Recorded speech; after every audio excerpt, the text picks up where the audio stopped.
আসসালামু আলাইকুম এভরিওয়ান। আজ সকাল সকাল কিছু ড্রাই ফ্রুটস নিয়ে বসে গিয়েছি।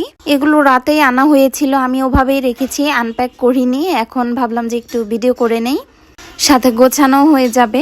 এখানে ছিল কিছু কাজু বাদাম, পেস্তা বাদাম, ছিল কিশমিশ, আর ছিল কাঠবাদাম। আর এখানে আমার ছেলের জন্য আনতে বলেছিলাম একটা পিডিয়াশিওর, এটা ছোটটাই আনতে বলছি বড়টা নিয়ে এসো না, আগেই দেখলাম খাই কিনা। এর আগের বার এনে সম্পূর্ণ ফেলে দেওয়া হয়েছিল, ও খায়নি। এখন আমি একটা বক্সে কিছু পরিমাণ কাজু বাদাম আর বাকি সব কিছু আমি আস্তে আস্তে উঠিয়ে নিচ্ছি, আমার যতটুকু পরিমাপে লাগবে।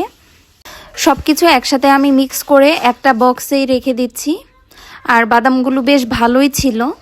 এগুলো আমি আলাদা করে রাখার কারণ হচ্ছে হালকা করে একটু বাটার আর সল্ট দিয়ে এগুলো হালকা ভেজে রেখে দিলে খেতে অনেক মজা লাগে। এটা ওইভাবে খাবো দেখেই রেখে দিচ্ছি। আপনারা কে কে আমার মতো এভাবে বাটার দিয়ে আর হালকা লবণ দিয়ে ভেজে খান বাদামগুলো, আমাকে অবশ্যই জানাবেন। এখানে আমি কিশমিশ আর পেস্তা বাদামগুলোও দিয়ে দিচ্ছি। আমার কাছে পেস্তা বেশি ভালো লাগে না, জাস্ট ডেজার্টের জন্য আনা।